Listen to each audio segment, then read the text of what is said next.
Sprinkles of rain pelted me as I raced down the river road. I wheezed, trying to keep up with Claire. Every breath tasted like dust kicked up by her red Schwinn, even after she vanished around the curve up ahead. My chest tightened. I thought of my mom constantly nagging me to always carry my inhaler, even though it had been years since my last asthma attack. Around the bend, Claire swerved from one side of River Road to the other, not pedaling. Her bike's sprocket sang mechanically. "I'm waiting for you." "Hurry up," she shouted. I left behind my own cloud of dust as I sped up, and gravel crunched under my tires. Leaning over the handlebars, I balanced on the balls of my feet as I pedaled. I closed the gap between us enough to read the green and white button on her backpack as she tightened the straps. "Damn your own damn river," it said, small and ineffectual as it was. It was about as much as either of us could do to stop the hydroelectric dam from coming to our county.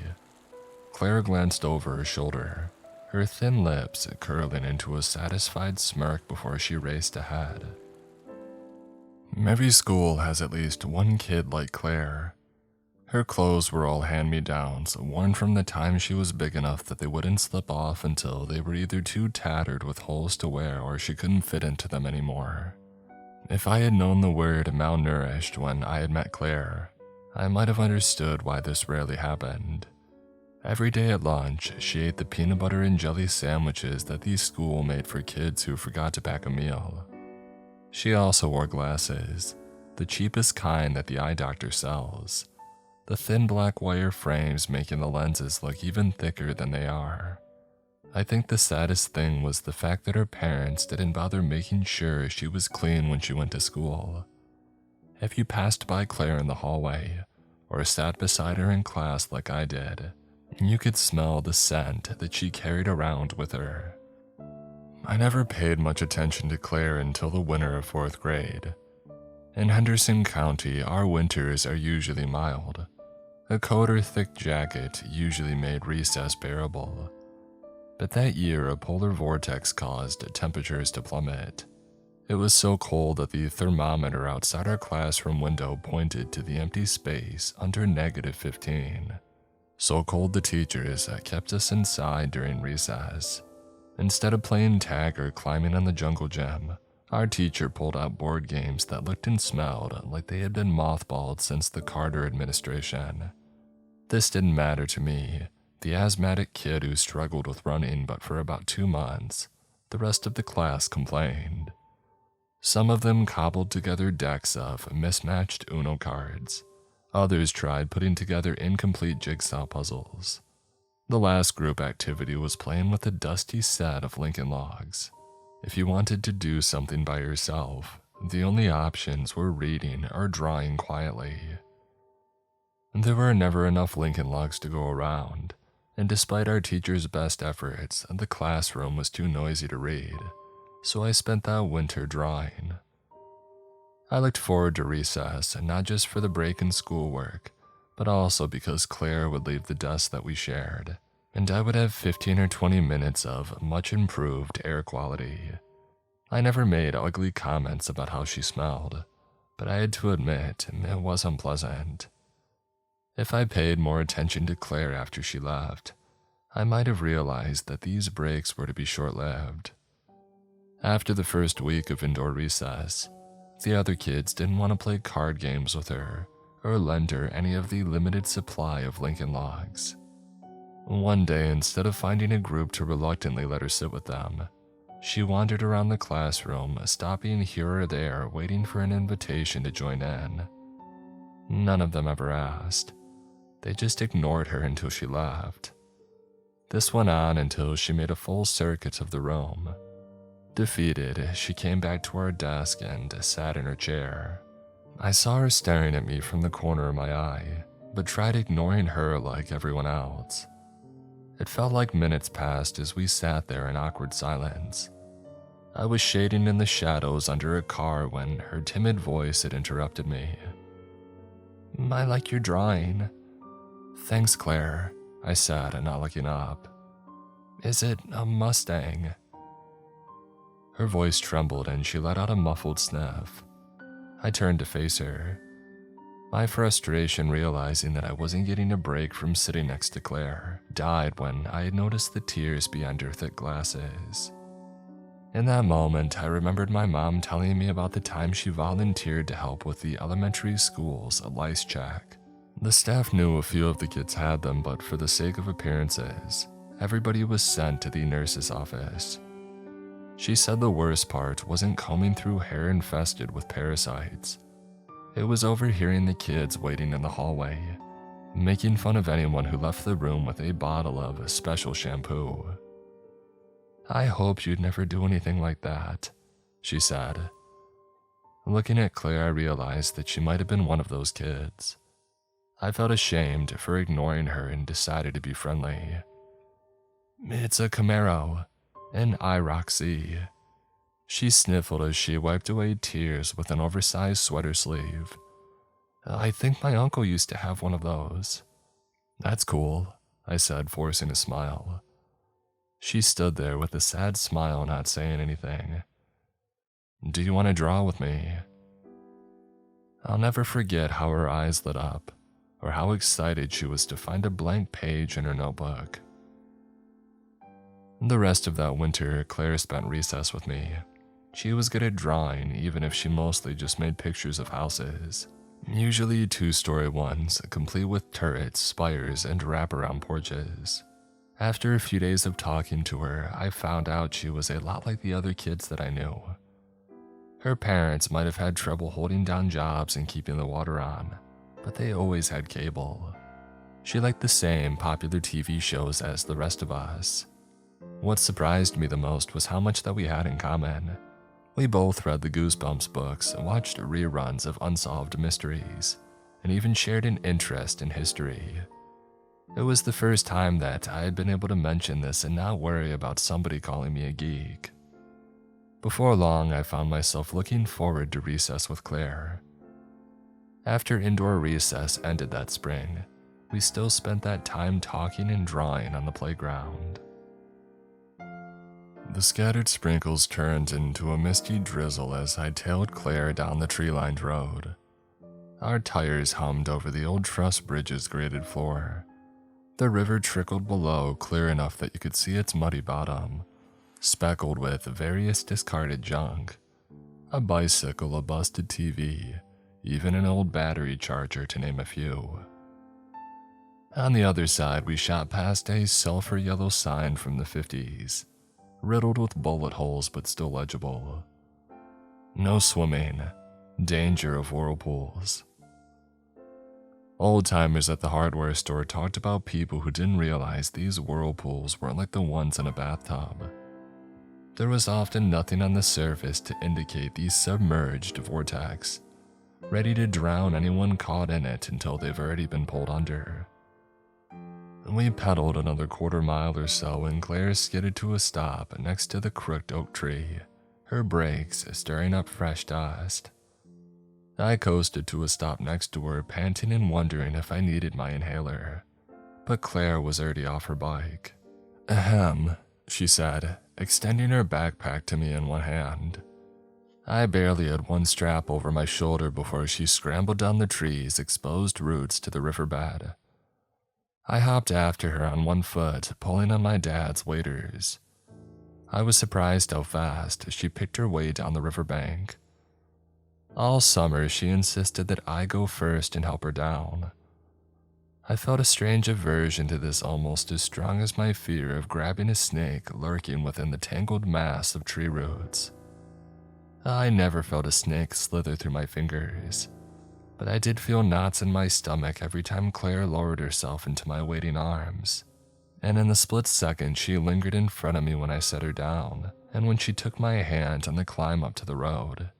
I got that feeling just thinking about her sometimes, even if she wasn't around. Low rumbles echoed through the river valley. I chased Claire across the massive granite slab, worn flat from centuries of flowing water. The unassuming rock spends half of the year underwater, but when the river's low, It's a local favorite for picnics and fishing. If you're not careful, you might trip over one of the numerous square holes hollowed out at careful intervals between the river and its eastern bank. Once used to support pilings for a grist mill, they provide the only archaeological evidence of Henderson County's earliest settlement. Claire splashed across the shallow river, strangled by drought to little more than an ankle-deep trickle. Mud covered her ankles and bare feet when she reached the sunken boat that we spent most of that summer excavating. We found it while researching our final project in 8th grade history. Mr. Stanford's history final was a presentation about local history. The material wasn't covered in the state's official curriculum. It was more of a test of our abilities to apply the research techniques to the real world. The final was worth enough points to drop your report card a full letter grade, just to keep everybody engaged. This didn't worry Claire or me. Since 5th grade, we had a running competition to see who could get the highest grade in history. We studied obsessively for every test, took copious notes, and even did the extra credit assignments. Before the final, we were tied at 108%. And since we worked together on all our group projects, the ongoing stalemate seemed likely to last indefinitely. Our partnership became the butt of several jokes. Even Mr. Stanford seemed to be in on it as he peered over his clipboard the last week of class. I want you and Claire to give us a presentation about the mill that used to be near the river during the pioneer days. His thick mustache twitched as he spoke. There aren't very many sources about this one, but find out as much as you can about what went on there. Claire turned in her desk to face me. Gone were the days of assigned seats from grade school, but we still sat next to each other in all the classes that we shared. Her gray eyes brimmed with excitement. It was the same look she got after we both finished reading the same book. She was kicking my butt in Battlefront 2 or when we talked about our favorite music. I couldn't help notice the clique of popular girls in the back row and their half-muffled laughter. After being friends with Claire for so long, I sometimes forgot about the stigma that she carried around with her. She still wore thick glasses but took somewhat regular showers now. I had been letting her sneak them at my house around the time she started coming home with me after school. Her clothes improved somewhat. Basketball shorts or sweatpants replaced the pants that didn't fit. The biggest difference was probably her height. She now stood almost as tall as me, but was still lanky from not getting enough to eat.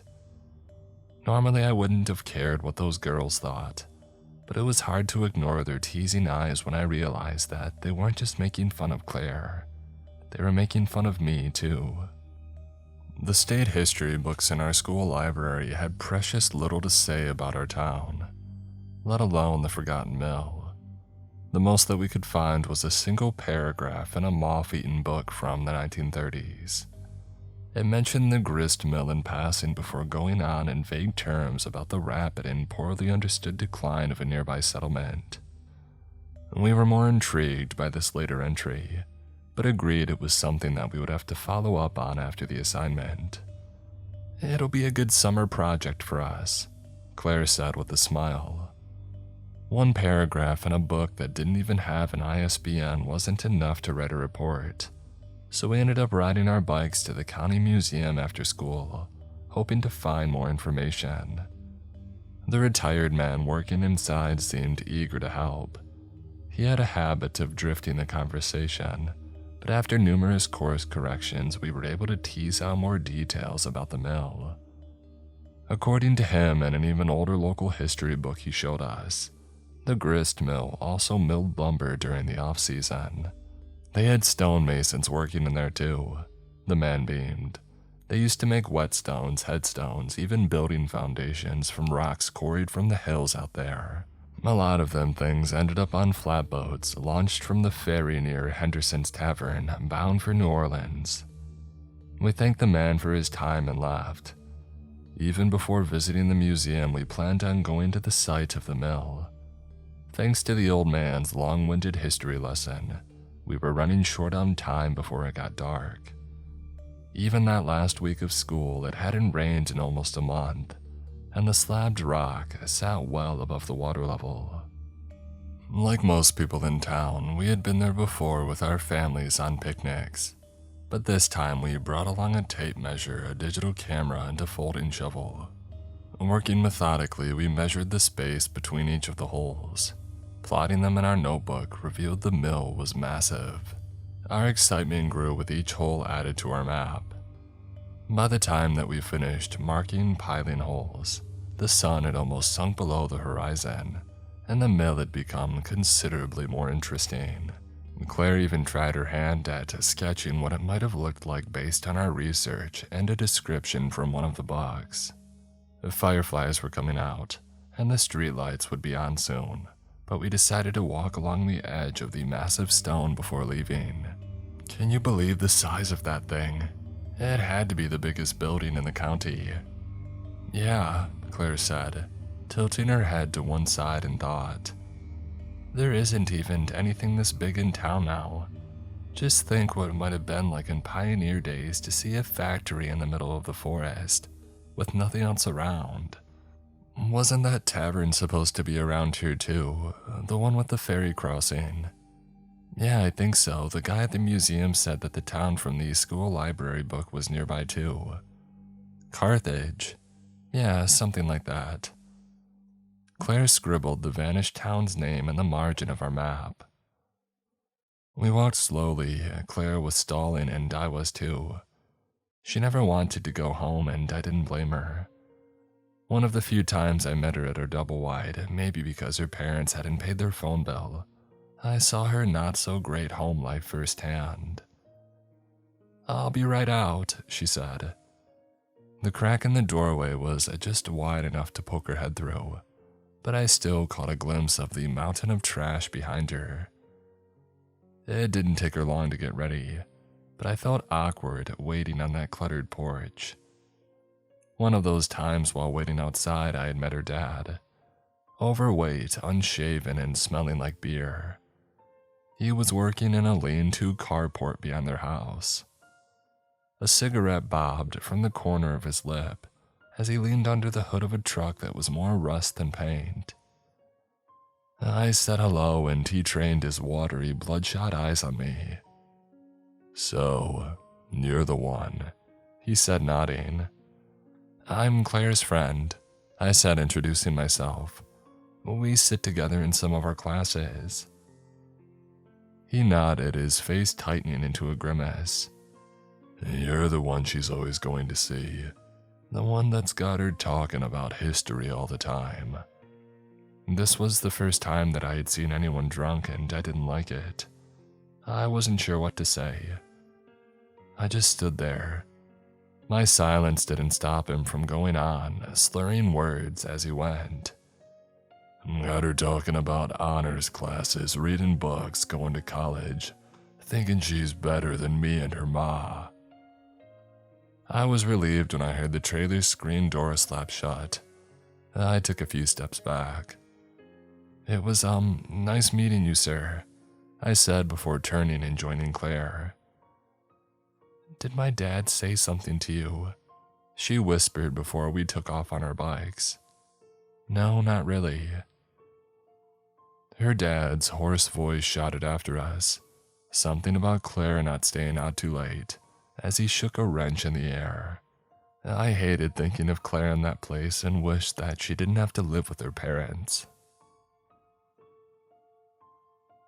What do you think you would have been back in the pioneer days? I asked, grinning at the thought of Claire wearing an old-fashioned homespun dress. She considered for a moment. Probably a school teacher. Really? She shrugged. That or a seamstress. It's not like there were lots of options for women back then.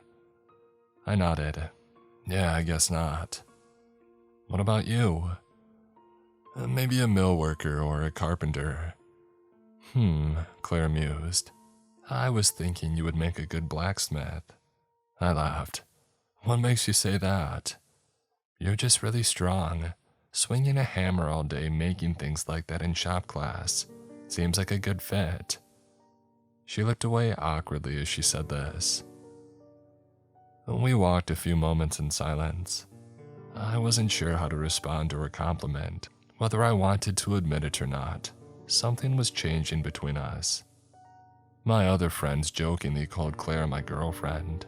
My face turned red every time it happened. Most of that summer, I had been struggling to find the right words to tell her how I felt. We had been friends for so long, I didn't want to ruin anything. I'm ashamed to admit it, but the ugly comments that people made about Claire made me hesitate. Some shallow part of me worried people would think less of me if I dated the poor girl. The silence ended when Claire pointed toward the river and shouted, "What is that?" I followed her gesturing hand to a small mound of rocks and sand in the middle of the stream. "That's just a sandbar." She shook her head. "No, on top of the sandbar, under those rocks." And before I could say anything, Claire pulled off her shoes, stepped off the granite rock, and waded through the knee-deep water. "Hey, are you crazy?" I shouted as I followed after her, almost losing my balance in the strong current. She ignored my words and toppled the rocks piled against what looked like the trunk of a tree. It wasn't until I got closer that I realized it wasn't a sunken tree, but the hull of an overturned keelboat. I helped her pull away one stone after another, exposing the weathered and gray transom. We pulled away enough rocks to reveal the word "Conatus" carved into the wood. We each tore a sheet of paper from the notebook and made rubbings of it, similar to the ones that people make of headstones. We had everything we needed to finish our final project, but now we had an opportunity to do something that we had both dreamed of: uncover a missing piece of history. I'm not sure how long we were digging when the first lightning strike lit up the sky. Thunder shook the air around us and the afterglow lit up our dim surroundings. I glanced up in awe and terror at the thunderhead overhead. I tried to put a finger on the muffled crackling sound that followed, but I gave up quickly. Claire tried hiding the fear behind her thick glasses as we locked eyes. She didn't say anything. She turned and resumed digging. I shook my head, amazed at her stubbornness. "Claire?" She didn't answer instead as she kept shoveling. Glancing at the river, I realized our situation was worse than I thought. I had ignored the scattered sprinkles earlier that morning. I hadn't paid much attention to the light drizzle that replaced it. But gazing upstream, I saw the wall of advancing rain covering the river with ripples. Muddy water washed down the riverbanks. An odd crunching sound mingled with approaching rumbles of thunder. A concrete culvert vomited gray water mixed with trash and roadkill into the river. Within seconds, the curtain of rain reached our sandbar, and heavy droplets beat down on us.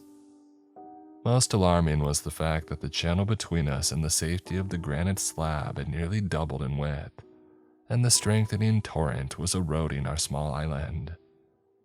Despite all this, Claire shoveled away. I sighed reluctantly and folded my entrenching tool.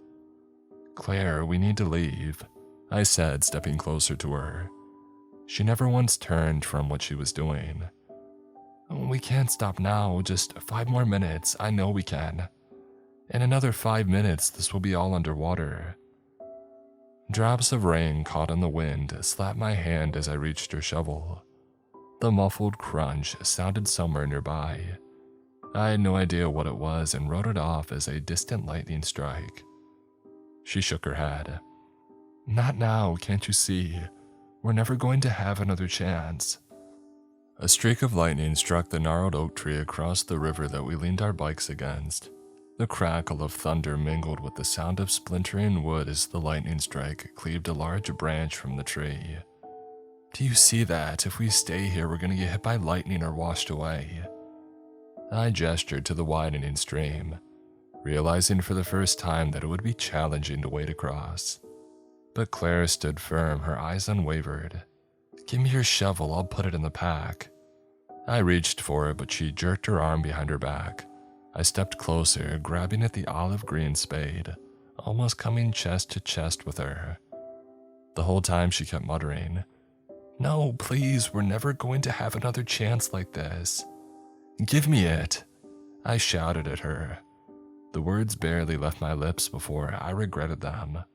Looking into those big gray eyes, I felt the same remorse as if I had just smacked her. Claire's lip trembled and something that wasn't rain streamed down her cheeks. I struggled to say something, anything.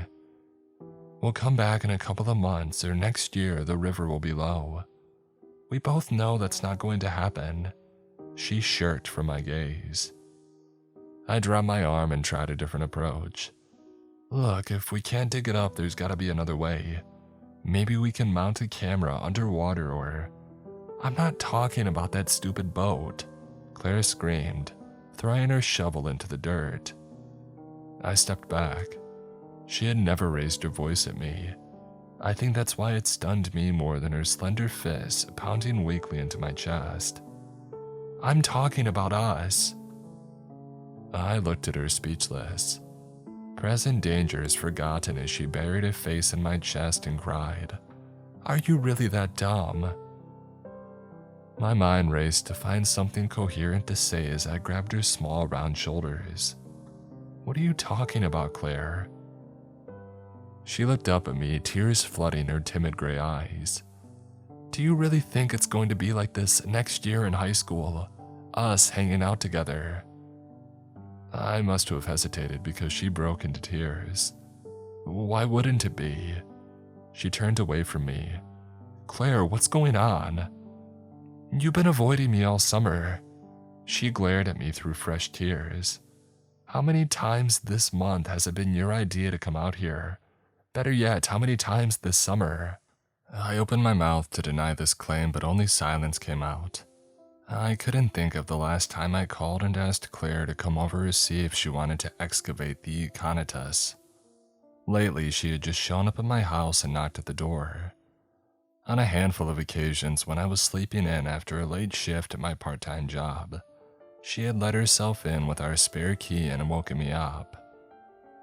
I tried not to look away but failed.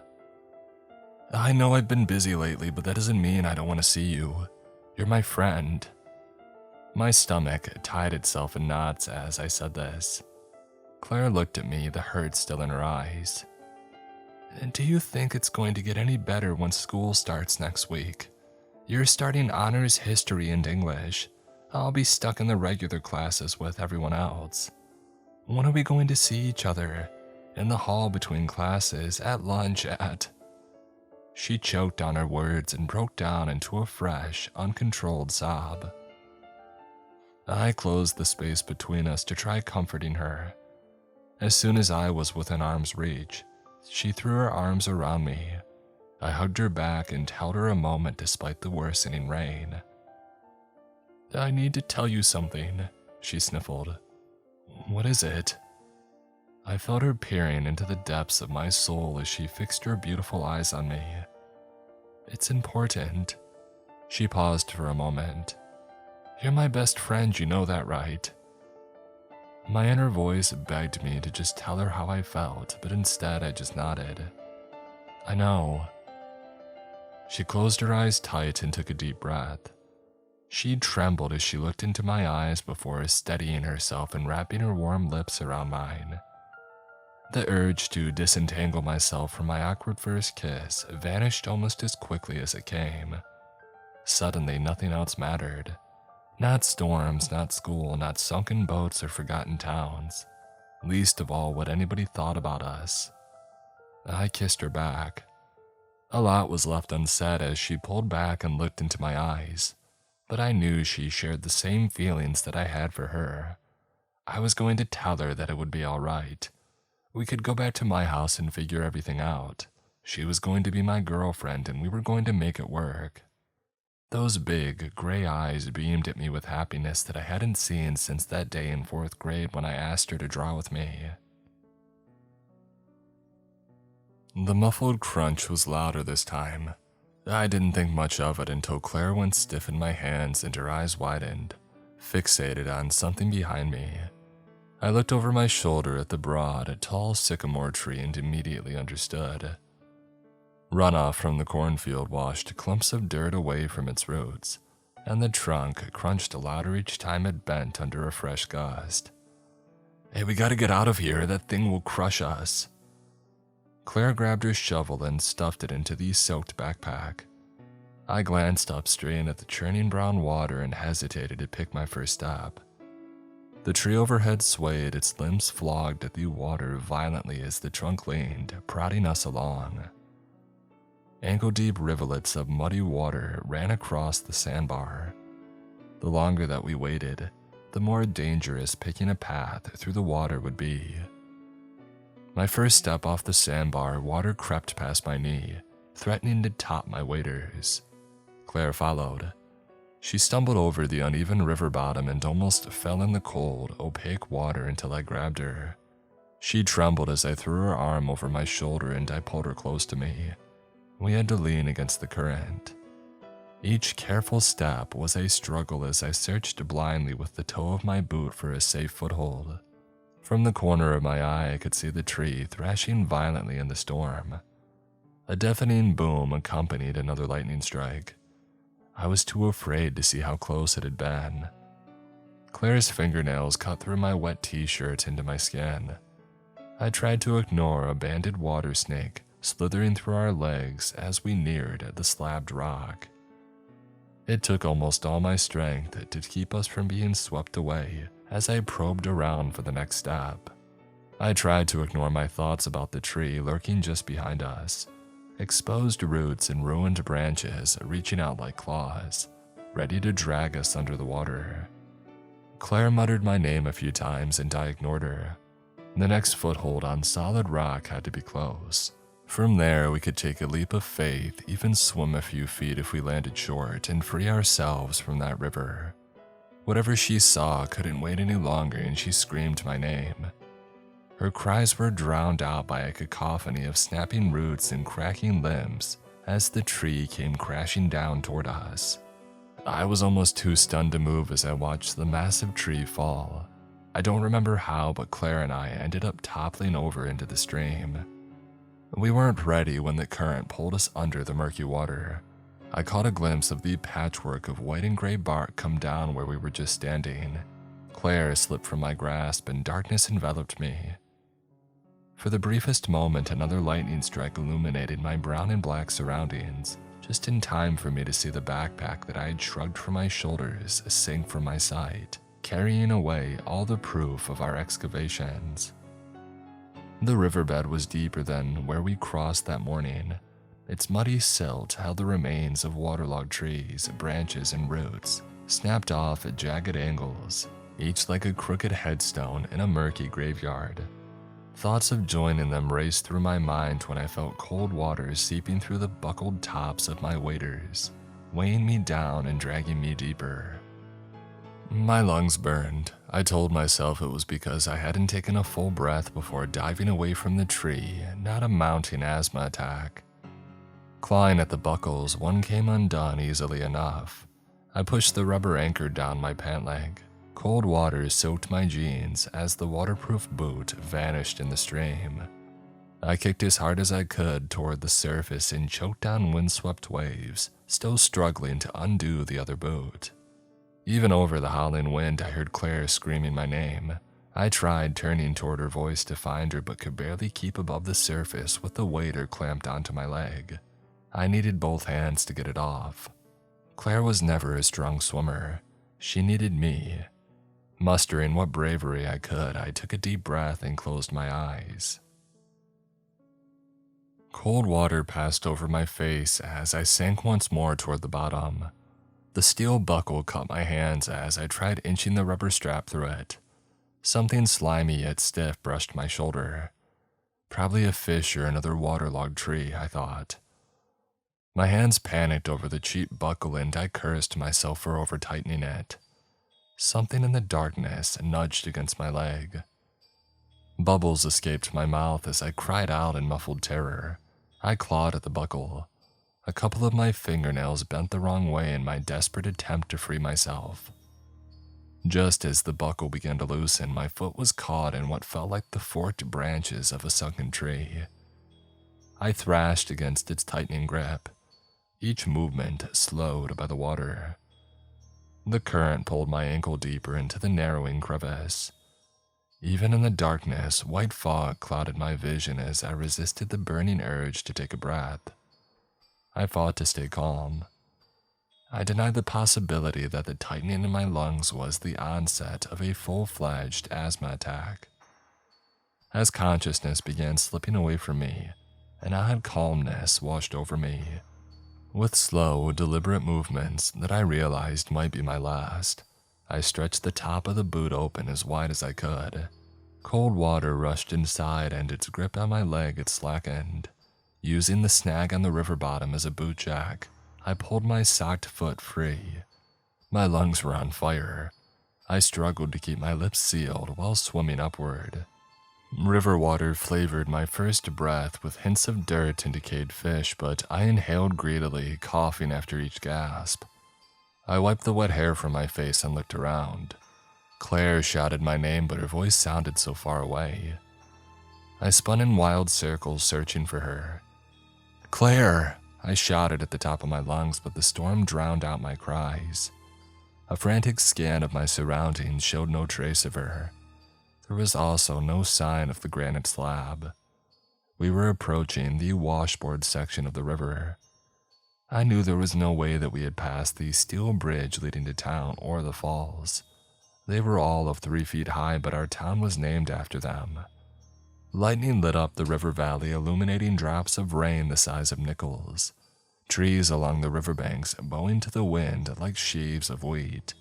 The neglected truss bridge's chalky red paint coming into view, and a bobbing head of soaked black hair.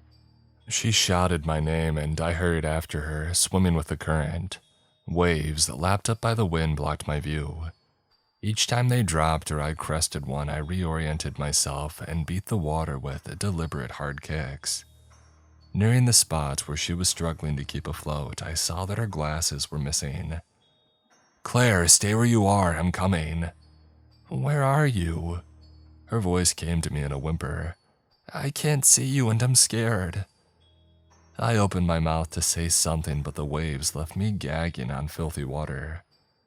I crested one swell after another. My lungs struggled for air. I felt so cold in the water, but none of it mattered.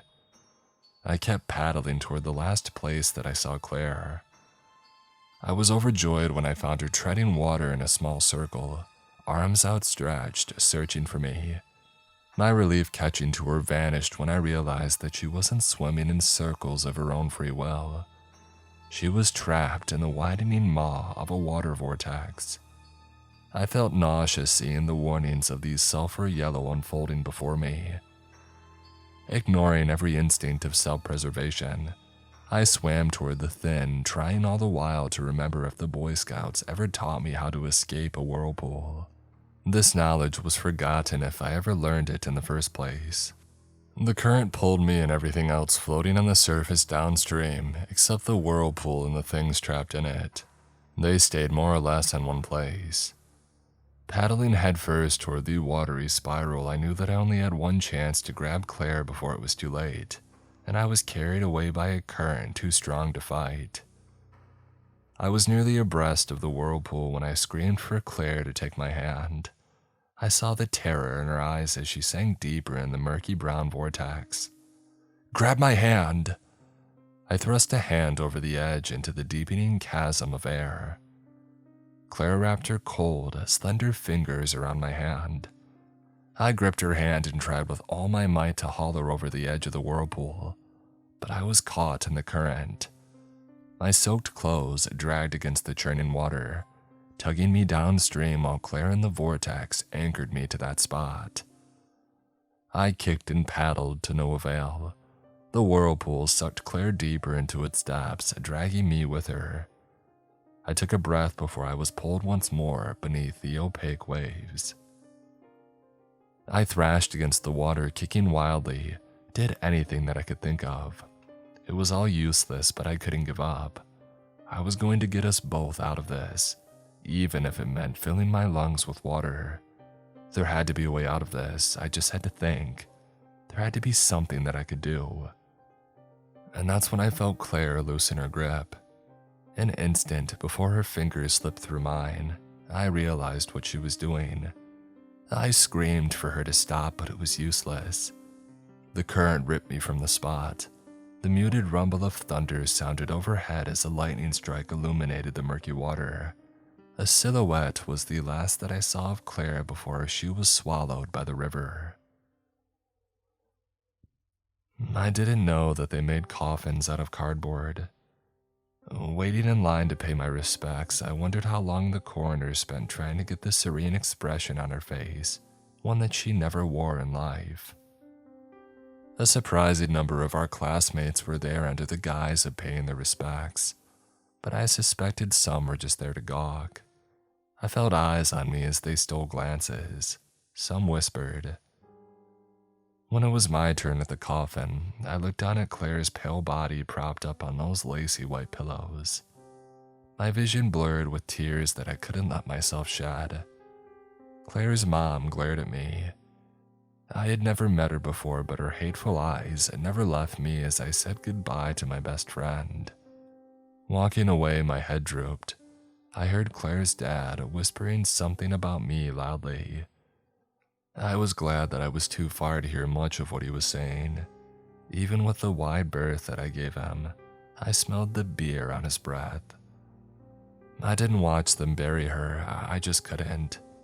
As soon as my parents parked our car at home, I ran to my bike and rode off. Claire would have loved riding her bike on a day like that, even if it was overcast. I felt staring eyes on me once again as I pedaled through my town. Whether anyone was actually paying attention to me as I wound through the familiar streets, I can't say. I just knew that I didn't want to be around anyone. I raced along, thinking for a bittersweet moment that I might turn my head and see Claire on her bike, about to overtake me, but I knew it wouldn't happen.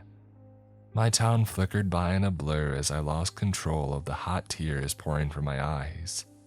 I wasn't having an asthma attack, but I couldn't breathe as I sped down the river road.